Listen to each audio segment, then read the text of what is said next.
The galaxy had been at peace for a long time. Too long. Peace made the great empires slow. It made the councils proud.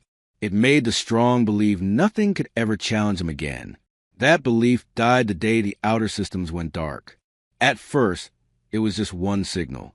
A mining station stopped answering. The council marked it as a technical failure. Then a trade world vanished from the star maps. Then an entire defense fleet failed to return from patrol. No wreckage. No survivors. No warning. Fear spread quietly, like a shadow moving between stars. The enemy did not announce itself. It did not send messages or demands. It simply arrived, destroyed everything, and moved on. Worlds burned in silence. Species that had survived for millions of years disappeared in days. Inside the grand chamber of the Galactic Council, panic finally broke through the calm mass of the leaders. Representatives from dozens of species shouted over one another. Screens showed burning cities and broken planets. Military commanders argued. Diplomats begged. Scientists whispered words like extinction and end. The council issued a single command. Send a call for help to everyone. The message traveled across the galaxy. It promised rewards, alliances, forgiveness of old crimes. It begged anyone with weapons to stand and fight. Days passed. No one answered. Some species were too weak. Others were already under attack. Many simply chose to hide and hoped the storm passed them by. One by one, the council's options disappeared, until an old advisor spoke. He was ancient, his voice thin but steady. "There is one more name," he said, "one we sealed away long ago." The chamber fell silent. The file appeared in the air between them. Humanity. The room reacted at once. Fear, anger, doubt. Humans were new to the galaxy. Loud, emotional, violent by nature. Their history was full of wars.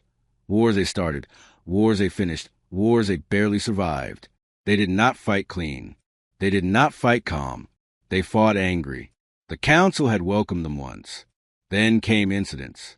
Border clashes. Overreactions. Entire enemy fleets destroyed because one human colony had been threatened. Humanity had been asked to step back. They never truly did. Calling them now meant risking everything. But there was nothing left to lose. The high speaker raised a shaking hand. Send the message. The signal was simple. No threats. No orders. The galaxy is under attack. We are losing. We need help. Then the council waited. Minutes passed. Nothing. An hour. Still nothing. Some leaders sighed in relief, others in despair. Then the central screen flickered. A response had arrived. The chamber froze. There was no greeting, no speech, no symbol of peace. Only a single line of text. Angry units responding. The room erupted in fear. "What does that mean?" someone shouted. Another whispered, "Why only angry units?" Before anyone could answer, space itself began to tear open. Human ships arrived without warning. They did not appear gracefully like other fleets. They slammed into real space like weapons fired from nowhere. Massive hulls, scarred and dark, covered in old damage that had never been repaired. These were not ships of pride. These were ships of survival. Drop bays opened. Heavy doors fell away. Inside, rows of soldiers stood in silence. Human soldiers. Their armor was thick and dark, built for impact. Blue lights glowed from their helmets like cold eyes. Their weapons were already active. They did not look around and wonder. They looked forward. Like hunters, alien commanders tried to speak, tried to explain, tried to welcome them. The human commander ignored most of it. When he finally spoke, his voice was calm, but heavy. "Where are the civilians?" The question surprised the council. "Several worlds are still evacuating," the high speaker replied. There was a pause. Then the human commander nodded. "Point us at the enemy." The council hesitated. "These beings are powerful," one general warned. "They erase entire fleets." The human commander's reply was short. Then they chose the wrong targets. The human fleet moved before the council could say more. As the ships vanished toward the front lines, Alien sensors picked up something strange. The human battle channels were open. They expected chaos. Instead, they heard laughter, rough voices, angry jokes. These humans were not afraid. They were relieved. For the first time in years, they had something worthy of their anger. Far away, the enemy fleet drifted through space, confident and silent. They had destroyed everything in their path. They did not know yet. The angriest warriors in the galaxy were coming. And when angry humans answered the call, nothing would ever be the same again. The human fleet moved faster than anyone expected. They did not wait for full maps. They did not ask for long briefings. The moment the enemy's last known location appeared on their screens, the human ships accelerated hard, engines burning bright, like blue fire in the dark. Alien officers watched from command stations with growing unease. Human formations were messy. Their ships flew too close. Some even collided lightly, scraping armor and sparks. No alien navy would allow such chaos. Yet the human fleet stayed together. Like a pack, inside the lead ship, the human commander stood silently as data streamed across his visor. His name was Commander Hale. He had fought in 3 human wars and lost more friends than he could count. He was not chosen because he was calm. He was chosen because he was angry and knew how to aim it. Around him, soldiers prepared for battle. They did not speak much. They checked weapons, armor seals, and personal marks scratched into metal plates. Each mark was a memory, a loss, a reason. To the aliens watching, the humans felt wrong. They did not carry fear in their movements. They carried patience. The first enemy contact came near a dead system. Once, it had been full of life. Now its planets were cracked, its stars dimmed by drifting ash. The enemy fleet floated there, silent and perfect, their ships smooth and sharp like blades. They did not react at first. They had never needed to. The enemy had learned that resistance was pointless. Then human ships dropped from warp directly into the middle of them. Alarm screamed across alien command ships. "What are they doing?" An alien captain shouted. "They're inside the kill zone." Human ships did not slow down. They opened fire immediately. Not warning shots. Not formations. Pure violence. Missiles flooded space. Rail cannons tore holes through enemy hulls. Human ships rammed forward, shields flaring as they slammed into enemy lines. The enemy fleet hesitated. That single moment changed everything. Human boarding pods launched by the hundreds. They smashed into enemy ships, cutting through holes like bullets. Inside, human soldiers poured out in waves. They fought up close, very close. The enemy had never faced this. They were used to distance, to clean destruction, to enemies who broke and ran. Humans did not run. They advanced through fire, screaming orders, shouting names of fallen worlds. Their weapons burned hot, their armor cracked. They kept moving. Alien observers watched in shock as enemy ships went dark, not from explosions, but from silence. Human soldiers were tearing them apart from the inside. One alien analyst whispered, "They're not fighting to win. They're fighting to punish." The enemy tried to adapt. Their ships pulled back. Energy weapons grew brighter. Space twisted with power. Human losses climbed. Ships exploded. Boarding teams vanished. The alien commanders expected humans to retreat. They did not. Commander Hale watched the casualty numbers rise. His jaw tightened. His hands shook, not with fear but rage. "Redirect all heavy units forward," he ordered. "No fallback." A young officer hesitated. "Sir, we're taking heavy losses."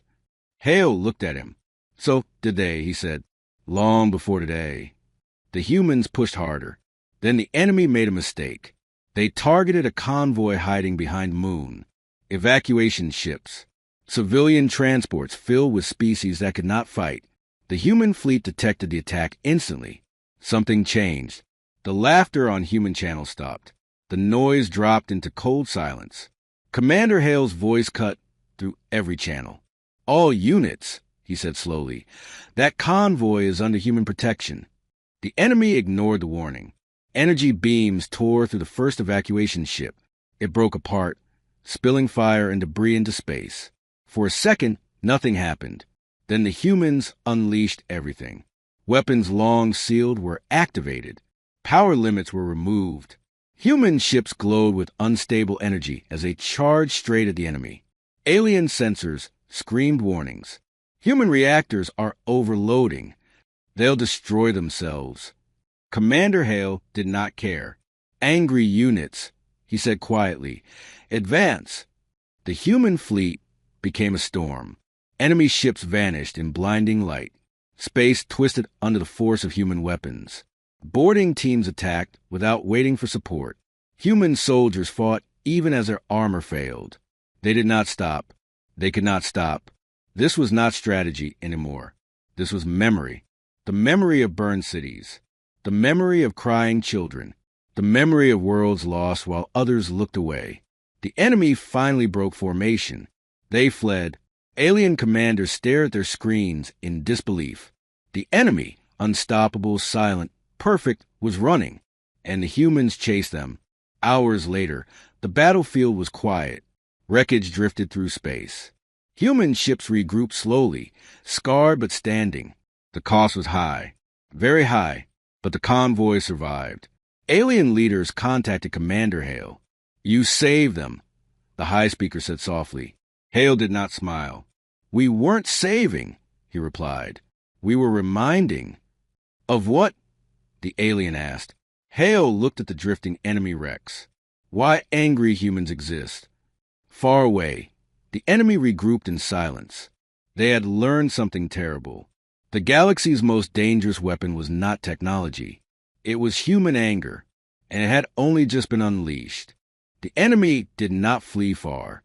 They regrouped beyond the edge of known space, gathering ships in numbers a galaxy had never seen before. Silent vessels formed massive walls of metal and energy, waiting, watching, learning. For the first time, the enemy studied humans, and what they learned frightened them.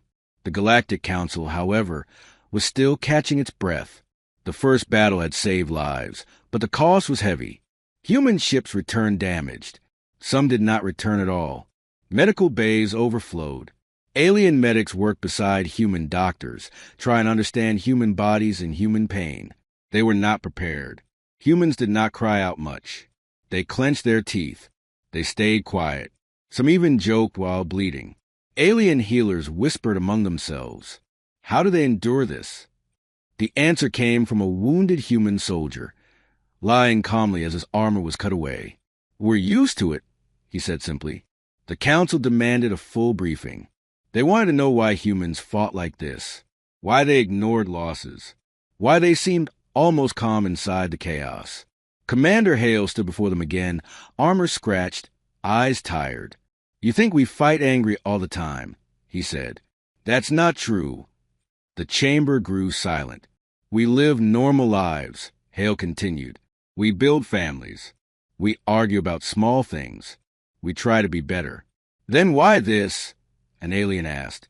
"Why such rage?" Hale paused.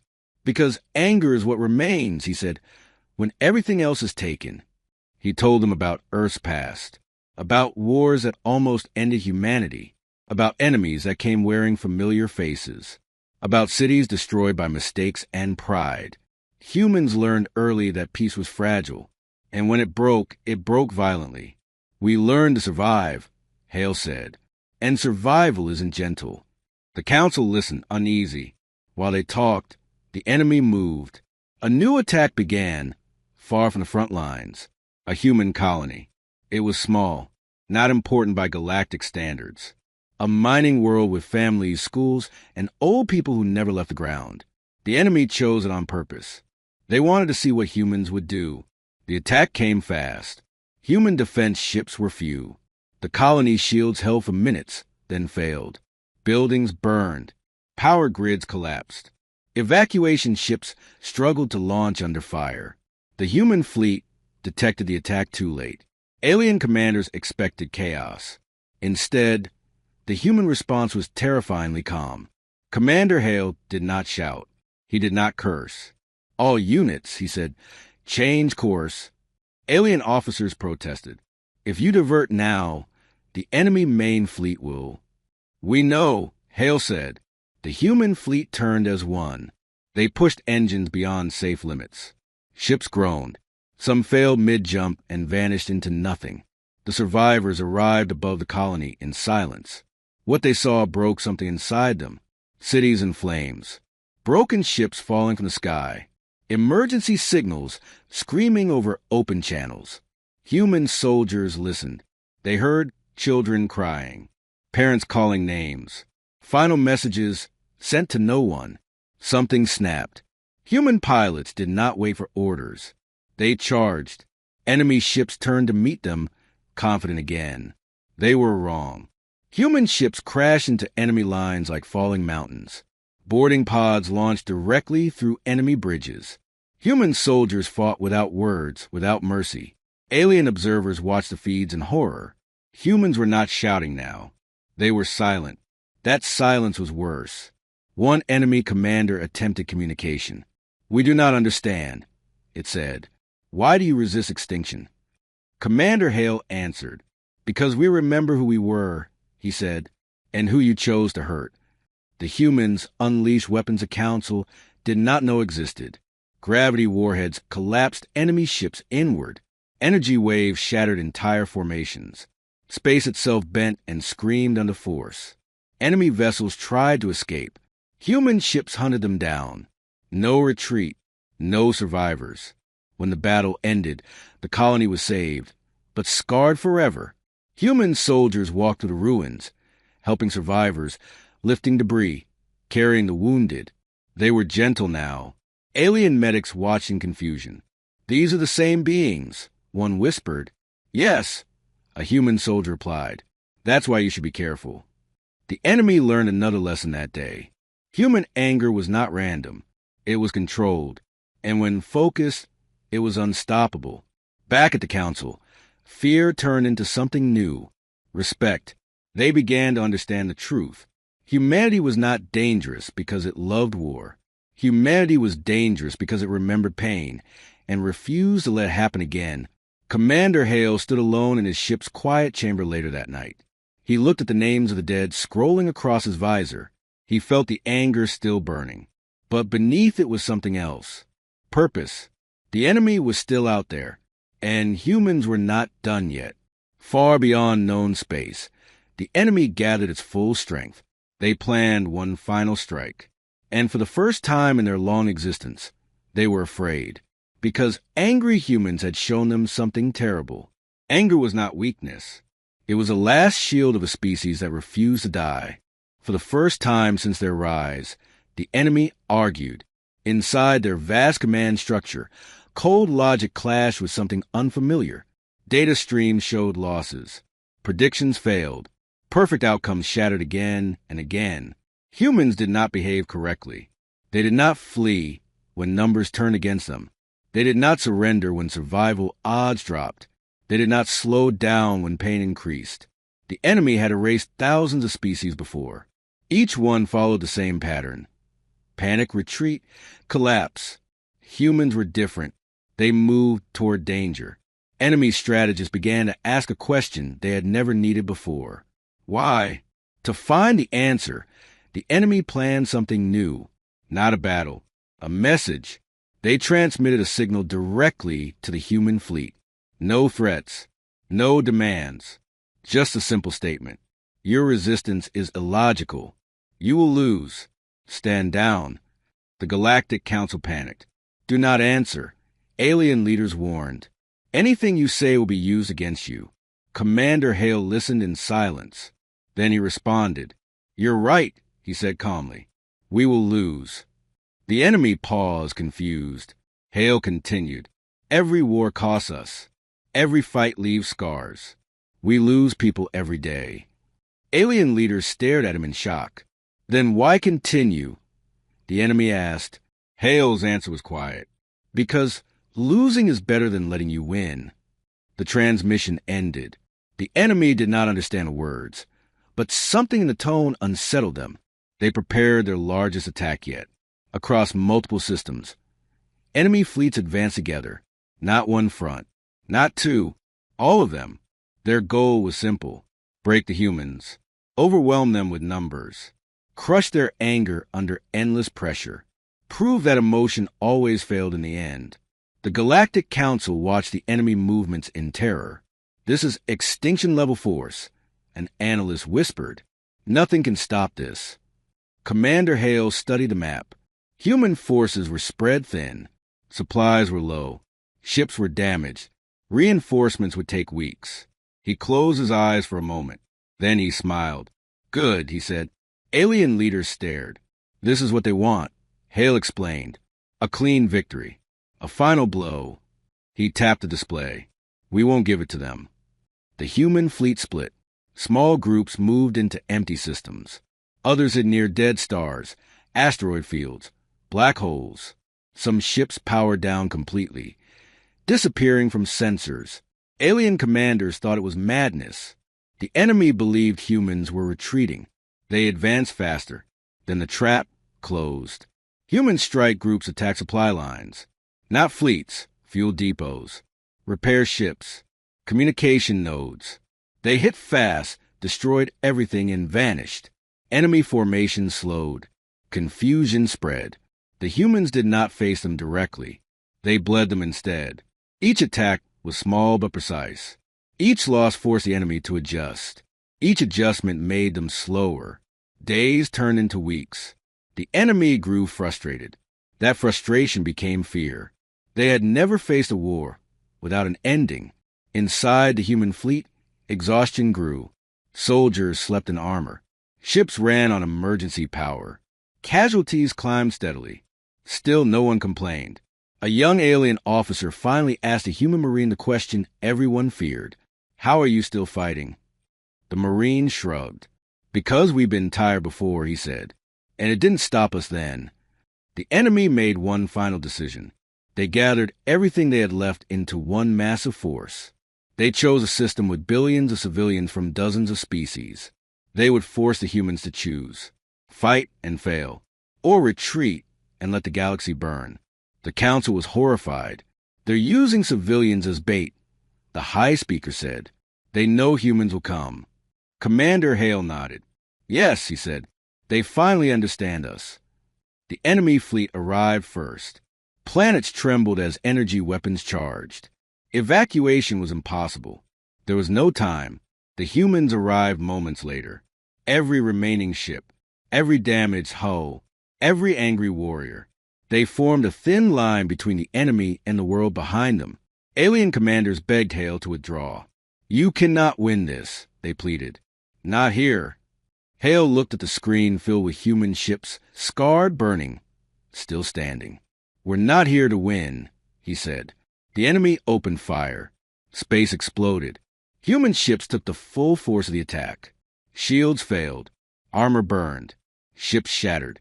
Still the line held. Human pilots rammed enemy vessels rather than retreat.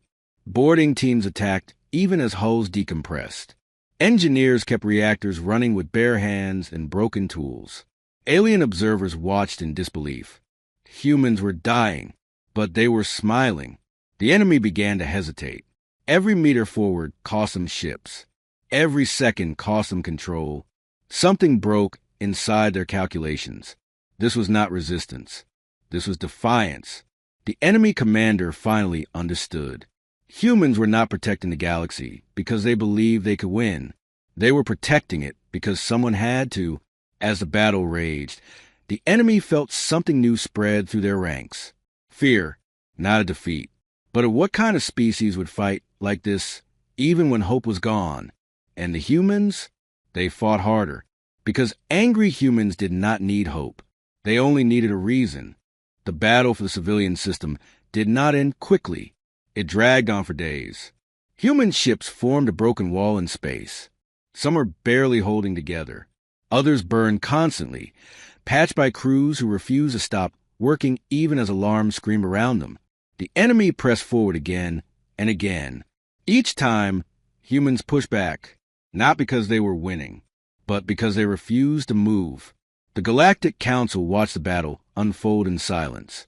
They had never seen anything like this. No strategy explained it. No model predicted it. Human ships should have fallen hours ago. Yet they remained. Inside one battered human cruiser, a young pilot named Mara fought to keep her ship alive. Her left arm was injured. Blood floated in the air around her seat. The controls flickered and died, then came back again. Her co-pilot looked at her with fear. "We should retreat," he said. "We've done enough." Mara shook her head. "Behind us," she said softly, "are people who don't know how to fight." She pushed the ship forward. Across the battlefield, Commander Hale watched similar scenes play out again and again. He saw humans choosing danger instead of safety, sacrifice instead of survival. The enemy noticed too. They changed tactics. Enemy ships stopped firing at human warships. Instead, they targeted the planets. Energy beams struck cities. Atmospheres burned. Oceans boiled. The enemy transmitted a message. "Withdraw," they said, "or watch them die." Alien leaders screamed in panic. "They're breaking the rules." Commander Hale closed his eyes. This was the moment he had feared and expected. "All human units," he said quietly, "you see the attacks." The response came instantly. "Yes, sir." Hale took a breath. "You are authorized," he said, "to do whatever it takes." There was no cheering, only understanding. Human ships changed course, not to defend, to end. They charged straight into the heart of the enemy fleet. Alien sensors detected massive power spikes. "They're overloading everything," an alien officer shouted. "Reactors, weapons, everything." Human ships glowed bright white. Some exploded before reaching the enemy. Others smashed into enemy vessels with such force that both vanished in flashes of light. Boarding pods launched again, but this time they did not return. Human soldiers fought until oxygen ran out, until weapons overheated, until their bodies failed. Still, they did not retreat. The enemy fleet began to collapse. Their formations broke. Their communication failed. Ships drifted without command. The enemy commander finally spoke again. "Stop," it demanded. "This is irrational. You are destroying yourselves." Commander Hale answered. "Yes," he said. "We are." He paused. "So are you." The enemy tried to withdraw. Humans did not let them. They chased damaged ships. They disabled engines. They hunted escape vectors. Alien observers watched with mixed horror and awe. Humans were not seeking victory anymore. They were seeking closure. The enemy's last reserve fleet arrived late. Too late. They found a battlefield filled with wreckage and human ships still moving. Barely, stubbornly, impossibly.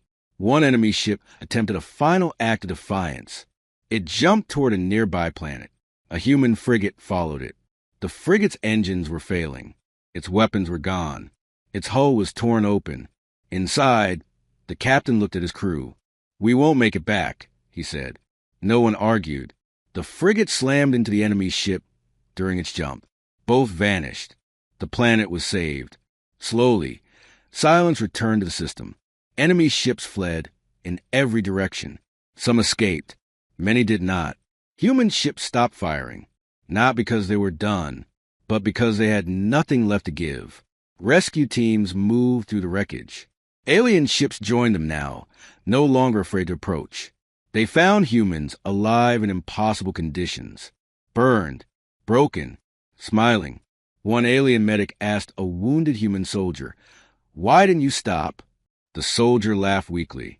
"Because stopping meant failing," he said. "And we don't do that, not like this." Commander Hale stood on the bridge of his ship, staring at the quiet stars. His armor was cracked. His hands shook from exhaustion. The high speaker contacted him. "It's over," the alien said.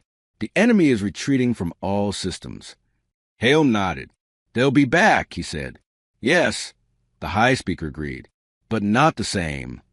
The council had already begun rewriting galactic law. New rules, new warnings. Humanity was no longer listed as a young, unstable species. They were listed as last stand specialists, those who fought when logic failed, those who stayed when hope died, those who answered calls no one else would. As human fleets began the slow journey home, silence filled their ships. Anger faded, replaced by grief. Names of the fallen were recorded. Stories were told. Promises were made. Far away, the enemy gathered what remained of their forces. They no longer spoke of conquest. They spoke of humans, of a species that burned itself to stop extinction, of warriors who fought hardest when angry, not because they loved war, but because they loved others more. And deep within the enemy's cold minds, one truth took root. They had not faced heroes. They had faced angry humans, and survived only because those humans finally chose to stop. The war did not end with cheers. It ended with silence. Across the galaxy, battlefields cooled. Wreckage drifted slowly through space. Planets that had expected death woke to quiet skies and broken sunlight. The enemy was gone, not destroyed, but changed. The Galactic Council met again in the Grand Chamber. The same room where fear had once ruled now felt different. Screens showed reports from every system. Enemy fleets had withdrawn. Attacks had stopped. Silent space had returned. The galaxy had survived because humans had refused to step aside. The Council waited for Commander Hale to appear. When his image formed, many leaders stood without realizing it. Hale looked older now. His armor was gone. His uniform was simple. His eyes carried exhaustion deeper than words. The enemy has retreated beyond known space, the High Speaker said. They are rebuilding, watching. Hale nodded. They will remember, he replied. That is what concerns us. Another leader said. They fear you now. Hale did not smile. They should fear what happens if they forget, he said. The Council hesitated before asking the question none of them wanted to ask. What does humanity want in return? The room was still. Hale looked surprised. Nothing, he said. Alien leaders exchanged uneasy looks. You lost ships, soldiers, colonies, the High Speaker said. Entire generations. Hale's voice softened. We've lost before, he said. What matters is that others didn't have to. That answer changed the galaxy more than the war ever could. Human fleets began to leave. They did not demand praise. They did not claim territory. They did not stay to rule. They went home. On human worlds, there were no grand celebrations, no victory parades, just quiet reunions. Families waited at spaceports. Children held signs with shaking hands. Old soldiers hugged strangers who understood without words. Some ships never returned. Names were carved into stone and metal. Stories were told at night, passed quietly from one voice to another. Anger faded. Memory remained. Across alien worlds, the story spread, not as a legend, as a warning. New cadets learned it in military academies. Diplomats whispered it during negotiations. Explorers carried it into unknown space. The galaxy learned a simple truth. Humans were not the strongest species. They were not the smartest. They were not the most advanced. They were the ones who stayed. Years passed. Trade routes reopened. Borders stabilized. Fear slowly loosened its grip. Then, far beyond the edge of known space, the enemy watched. They observed human worlds from a distance. They listened to open signals. They studied human history. What they found confused them. Humans argued constantly. They fought among themselves. They wasted time on art, stories, and meaningless debate. This was the species that had nearly destroyed them. The enemy searched for the anger. They found it buried deep, not always visible, not always active, but always there. They finally understood. Human anger was not constant. It was conditional, and that made it far worse. One enemy thinker recorded a final report before the fleets withdrew even farther. Humans are not ruled by anger, it wrote. They are restrained by care. When that restraint breaks, the result is catastrophic. The enemy decided something then. Human worlds were marked, not as targets, as forbidden zones. Back in the Galactic Council, a new law was written. It was short. It was simple. It was placed above all others. Never force humanity to choose between peace and protection, because the galaxy had already seen the result. Decades later, a young alien asked an old human veteran a question. Why were only the angry humans sent? The alien asked, why not your best? The veteran smiled softly. They were our best, he said. How? The alien asked. The human looked up at the stars. Because anger isn't hate, he said. It's love that learned how to fight. The alien did not fully understand, but the galaxy did. Somewhere, far away, a distress signal flickered briefly in deep space. It vanished before anyone could trace it. The enemy was still out there, watching, waiting. But they remembered. They remembered the ships that would not retreat, the soldiers who fought without hope, the species that answered a call no one else would. They remembered the day the galaxy learned the difference between violent creatures and angry humans who chose to save others. And because of that memory, the stars stayed quiet. For now,